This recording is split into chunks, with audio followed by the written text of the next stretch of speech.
Hello friends, स्वागत है आप सभी को आज का न्यू क्लास में। तो आज का जो आप सभी का PYQ का क्लास होने वाला है वो 23वां क्लास होने वाला है, यानी कि 23 क्लास होने वाला है। तो आई होप फ्रेंड्स जितने भी हमारे कैंडिडेट तैयारी कर रहे हैं, रेगुलर वीडियो को देख रहे हैं, अच्छी तरीके से समझ रहे होंगे।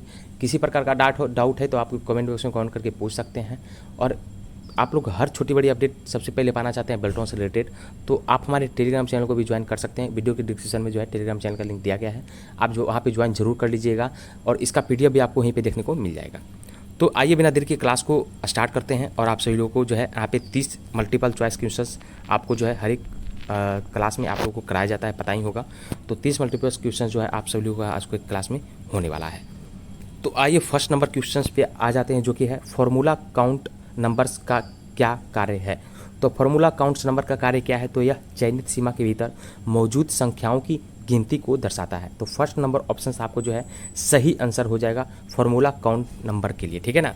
अगले क्वेश्चन पे आते हैं, जो है यहाँ पे देख सकते हैं सेल A1 में से सेल A100 तक की सभी प्रविष्टियों के योग की गणना करने के लिए इनमें से किस सूत्र का उपयोग किया जाता है। तो ये जो क्वेश्चन है वो एक्सेल से है, ठीक है ना। एक्सेल से ये क्वेश्चन पूछा गया है, तो ये जो है फॉर्मूला से है, ठीक है। एक्सेल में फॉर्मूला से तो A से 100 तक, मान लीजिए किसी A से 100 तक सेल में जो है यहाँ पे कुछ नंबर से दिए गए हैं, उसको जोड़ने के लिए आपको जो है फॉर्मूला पूछा जा रहा है। तो इक्वल टू सम और रेशियो A100 हो जाएगा।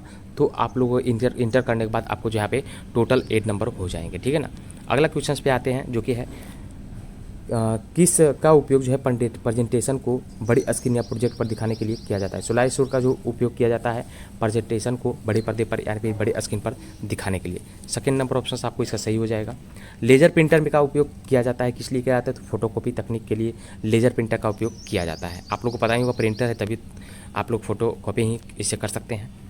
अगला जो क्वेश्चन है फ्लिपकार्ट के लिए गए पाठ यानी कि टेक्स्ट को क्लिप बोर्ड के लिए गए पाठ टेक्स्ट को संपादित किए जा रहे हैं डॉक्यूमेंट में चिपकाने के लिए कुंजी का प्रयोग करें। तो अगर कोई भी क्लिप बोर्ड में आप लोगों का कोई पाठ है, क्लिप बोर्ड में कैसे जाता है आप लोगों को बता दूं, Ctrl+C जैसे ही कीजिएगा ना, Ctrl+C, तो आप लोग का जो है कॉपी होकर क्लिप बोर्ड में चला जाता है। जो भी आप लोग कॉपी कीजिएगा और उसको पेस्ट यानी कि चिपकाने के लिए Ctrl+V ही करना पड़ेगा।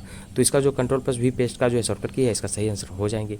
अगले क्वेश्चन पे आते हैं, किसी प्रेजेंटेशन के बाद कुछ रखने के लिए निर्धारित क्षेत्र है, तो क्या है, तो प्लेस होल्डर।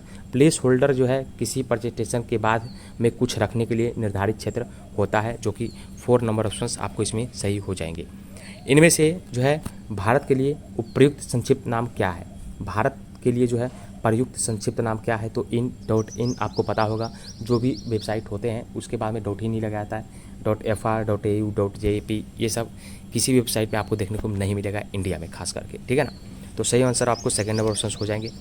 अगला क्वेश्चन MS वर्ड से है, जो कि MS वर्ड में टेक्स्ट को जो यहाँ पे बटन दबाकर अंडरलाइन किया जाता है, यानी कि शॉर्टकट की पूछा जा रहा है। अंडरलाइन का जो है शॉर्टकट की होता है Ctrl+U। Ctrl+U से जो है आप लोग यहाँ पे अंडरलाइन किसी भी वर्ड को कर सकते हैं। Ctrl+I इंडेंट होता है, Ctrl+V बोल्ड होता है और Ctrl+C जो ये कॉपी होता है, कॉपी टेक्स्ट। तो जितने भी शॉर्टकट की है आप लोग याद कर लीजिएगा। और परीक्षा से पहले मैं सभी क्लास आप लोगों के लिए रेगुलर लेकर आऊँगा। शॉर्टकट की चीज़ से भी output, input, output, full form सारी क्लास हम अपने चैनल पर लेकर आऊँगा, ताकि आप लोगों को किसी भी तरह का परेशानी ना हो। अच्छी तरीके से तैयारी करा दूंगा ताकि आप लोगों को जो यहाँ पे सिलेक्शन हो पाए, ठीक है ना। अगले क्वेश्चन पे आते हैं, जो कि MS वर्ड से है। MS वर्ड में जो है ना ड्रॉप कैप्स पर लागू नहीं होता। ड्रॉप कैप्स पे क्या लागू नहीं होता है, सीमाओं जो है ड्रॉप कैप्स पे लागू नहीं होता है MS वर्ड में। थर्ड नंबर ऑप्शन आपको इसका सही हो जाएगा। अगला क्वेश्चन है, बॉक्स आपके कंप्यूटर पर चीज़ों को खोजने के सबसे सुविधाजनक तरीकों में से एक है, क्या है, तो सर्च से आप जो है यहाँ पे किसी भी तरह का फाइल, फोल्डर जो भी हो आप खोज सकते हैं। तो ये बहुत सुविधाजनक है, घंटों का काम मिनटों में हो जाता है, ठीक है। सेकेंड नंबर ऑप्शन सही हो जाएगा। अगला क्वेश्चन पे आते हैं, MS एक्सेल में आप कुछ सेलों को जोड़ने और सामग्री को जोड़ने के पश्चात प्राप्त सेल के मध्य में रखने के लिए किस टूल का उपयोग करते हैं। तो किस टूल का उपयोग करते हैं, तो मर्ज एंड सेंटर का जो है उपयोग करते हैं, ठीक है ना। MS एक्सेल में कुछ सेलों को जोड़ने के लिए जो है ना सामग्री के जोड़ने को पश्चात प्राप्त सेल के मध्य में रखने के लिए आपको मर्ज एंड सेंटर का जो उपयोग करना पड़ेगा, जो कि होम टैब में ही आपको देखने को मिल जाएंगे। अगले क्वेश्चन पे आते हैं, किसी एक कंप्यूटर पर एक जो है स्थापित किया जा सकता है क्या, तो वेब ब्राउजर स्थापित किया जाता है किसी भी कंप्यूटर पे। अगला क्वेश्चन है असेंबली लैंग्वेज किस जनरेशन की भाषा है, तो 2GL जो है जनरेशन की भाषा है। इस बात को ध्यान दीजिएगा, हाई लेवल लैंग्वेज है, ठीक है, और 2GL का जो है जनरेशन का भाषा आपको इसमें देखने को मिल जाएंगे। अगला क्वेश्चन पे आते हैं जो कि है एक्सेल वर्कबुक के होम टैब के अंतर्गत सेल्स ग्रुप में मौजूद बटन का उपयोग पंक्तियों और स्तंभों की चौड़ाई और ऊंचाई को समायोजित करने के लिए भी किया जाता है। तो क्या किया जाता है, तो फॉर्मेट ऑप्शंस का उपयोग किया जाता है। तो 4 नंबर ऑप्शन सही हो जाएगा इसका। अगला क्वेश्चन पे आते हैं जो है MS पावर पॉइंट प्रेजेंटेशन के मुख्य बिल्डिंग ब्लॉक है। तो क्या है मुख्य building block, slide power point पर जो है पावर पॉइंट प्रेजेंटेशन का मुख्य बिल्डिंग स्लॉट इसको मान सकते हैं। सेकेंड नंबर ऑप्शन सही हो जाएंगे। फ्रेंड्स किसी भी तरह का डाउट है किसी क्वेश्चन को लेकर के तो कमेंट करके जरूर पूछिएगा, ठीक है। PDF लेना चाहते हैं तो टेलीग्राम चैनल को ज्वाइन कर लीजिए। यदि आप सूत्र O2 में अंक 2 को दिखाए गए अनुसार प्रतिष्ठित करना चाहते हैं तो आप किस विकल्प का उपयोग करेंगे। ये बहुत ही खास जो है क्वेश्चन पूछा गया है सभी लोगों के लिए। एक ऊपर में मान लीजिए x² होता है तो ऊपर में होता है, और एक O2 जैसे लिखा हुआ है तो नीचे में होता है।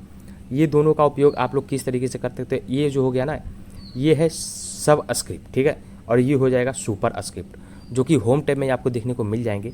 तो ये क्या है, तो सब स्क्रिप्ट का जो है यहाँ पे चूज करके इसको O2 का आप लिख सकते हैं जिस तरह से लिखा हुआ है। अगर O के ऊपर में 2 रहेगा तो सुपर स्क्रिप्ट आप लोग का जो है इसको कहा जाता है, ठीक है। अगले क्वेश्चन पे आते हैं, निम्नलिखित में से कौन से फार्मूलों का उपयोग जो है 2 या अधिक टेक्स्ट को जोड़ने के लिए किया जाता है। तो कॉन्केटनेट का जो उपयोग 2 या उससे अधिक को जोड़ने के लिए किया जाता है फार्मूला को, ठीक है ना। अगले क्वेश्चन पे आते हैं, MS वर्ड 2016 में स्पेलिंग एंड ग्रामर का डायलॉग बॉक्स किस बटन से दबाकर प्रदर्शित किया जाता है, यानी कि शॉर्टकट की। तो F7 से जो है स्पेलिंग एंड ग्रामर का जो है डायलॉग बॉक्स ओपन होकर के आ जाएगा MS वर्ड में। MS एक्सेल में संपूर्ण संदर्भ यानी कि एब्सोल्यूट रेफरेंस निर्माण के लिए प्रयुक्त चिन्ह क्या है। तो एब्सोल्यूट रेफरेंस के लिए प्रयुक्त चिन्ह क्या है, तो डॉलर का चिन्ह आप लोग यहाँ पे देख सकते हैं। सही आंसर आपको हो जाएंगे, याद कर लीजिएगा, ये सब कोई बड़ी क्वेश्चंस नहीं है, ठीक है ना। अगले क्वेश्चन पे आते हैं, MS एक्सेल में वर्कशीट के बैकग्राउंड कलर किस प्रकार बदल सकते हैं। तो MS एक्सेल में जो वर्कशीट होता है उसके बैकग्राउंड कलर को बदलने के लिए बोला जा रहा है। तो किस तरह से बदल सकते हैं, प्रैक्टिकली ये करके जरूर देखिएगा। अगर आपके पास सिस्टम है तो, या फिर कहीं कैफे में जाकर के टाइपिंग करते हैं तो प्रैक्टिकली हमारे वीडियो को ऑन कर लीजिएगा और प्रैक्टिकली कीजिएगा सभी क्वेश्चंस को जो प्रैक्टिकली क्वेश्चंस है। बाकी जो याद करने वाले याद ही कर लीजिएगा। तो यहाँ पे पूछा जा रहा है ना कि बैकग्राउंड कलर बदलने के लिए कैसे कैसे जो है उपयोग किया जाता है, किस किस ऑप्शन का। तो पूरी वर्कशीट का चयन करेंगे Ctrl A से। फॉन्ट ग्रुप में होम टैब के अंतर्गत फिल कलर गैलरी से रंग चूज करेंगे तो सारे जो है वर्कशीट पे बैकग्राउंड कलर वहाँ पे लग जाएंगे। अगला क्वेश्चन पे आते हैं, MS एक्सेल में डेटा को वृत्त के रूप में प्रदर्शित करने वाले चार्ट का नाम क्या है। तो पाई चार्ट। डेटा को जो है वृत्त के रूप में प्रदर्शित करना है तो पाई चार्ट का हम लोग उपयोग कर सकते हैं। अगला जो क्वेश्चन है, DBMS का पूर्ण रूप क्या है, फुल फॉर्म पूछ दिया है। जी हाँ दोस्तों, जो कि डाटाबेस मैनेजमेंट सिस्टम कहा जाता है DBMS का। तो जितने भी जो यहाँ पे फुल फॉर्म होते हैं वो सभी लोग आप लोग याद कीजिए, बाकी तो मैं अपने क्लास में याद करवा ही दूंगा। अगला क्वेश्चन पे आता हूँ तो वो है MS वर्ड 2003 में मेल मर्ज हेल्पर बॉक्स में नहीं होता है। क्या नहीं होता है, तो मुख्य दस्तावेज नहीं होता है मेल मर्ज के हेल्पर बॉक्स में। 2003 में देख लीजिएगा, 2003 का ही MS वर्ड का यहाँ पे क्वेश्चन पूछा गया है। अब जो क्वेश्चन है अगला, कुंजी किसी भी फाइलों या फोल्डर को डिलीट करती है। तो कौन सी डिलीट कुंजी आप लोगों को पता ही होगा, किसी भी फाइल फोल्डर को डिलीट करने में काम आता है। अगला क्वेश्चन है, MS विंडोज स्क्रीन के निम्नतम भाग पर मौजूद पट्टी होती है जिसमें खुले प्रोग्राम दिखाई देता है। तो क्या, टास्क बार में सभी जो है प्रोग्राम आपको ऊपर में ही देखने को मिल जाएगा। जैसे ही आप MS विंडोज़ में कोई भी MS Excel, MS Word, MS PowerPoint open करते हैं तो उसे क्या कहा जाता है, टास्क बार, जो ऊपर में आपको यहाँ पे सभी ऑप्शंस दिखाई देते हैं। अगला क्वेश्चन पे आते हैं जो है, आप वर्कशीट में अवांछित पंक्तियों और स्तंभों को डिलीट कर सकते हैं। इसका जो सही आंसर आपको हो जाएगा 2 नंबर ऑप्शंस हो जाएंगे। आप वर्कशीट में जो है अवांछित पंक्तियों और स्तंभों को डिलीट कर सकते हैं, ठीक है। अगला क्वेश्चन पे आते हैं, विंडोज़ का संस्करण नहीं है, क्या नहीं है। तो विंडोज़ 21 जो है संस्करण नहीं है। बाकी ये तीनों ऑप्शंस आपको सही है, विंडोज़ का संस्करण, वो तीनों ऑप्शंस आपको देखने को मिल जाएंगे। अगला है, आप वर्कशीट को उपयोगकर्ताओं यानी कि पाठकों के लिए अधिक प्रासंगिक बनाने के लिए इसे कर सकते हैं। तो क्या, फॉर्मेट के रूप में आप इसको अच्छी तरीके से बदल सकते हैं, सजा सकते हैं, ताकि देखने में जो है इंटरेस्टिंग लगे और कोई भी जो है यहाँ पे पाठक हो उनको अच्छी तरीके से जो है सारे जो है फॉर्मेट लगाने पे जो है अच्छी तरीके से सारी डेटा को दिख जाए। तो 28 नंबर क्वेश्चन का जो है 3rd नंबर ऑप्शन सही हो जाएंगे। अगला क्वेश्चन है, MS एक्सेल 2016 में पाइवट टेबल मेनू के अंतर्गत आता है। किस मेनू के अंतर्गत आता है, तो इंसर्ट मेनू के अंतर्गत जो है पाइवट टेबल आपको MS एक्सेल में देखने को मिल जाएगा। अगला क्वेश्चन है फ्रेंड्स जो कि आप लोगों का लास्ट क्वेश्चन होने वाला है। MS Excel 2016 में सीट में एक कॉलम में बहुत सी डुप्लीकेट प्रविष्टियाँ हैं, आपको डुप्लीकेट हटाने का विकल्प कहाँ मिलेगा? तो डुप्लीकेट हटाने का विकल्प आपको डेटा जो है टैब में देखने को मिल जाएगा।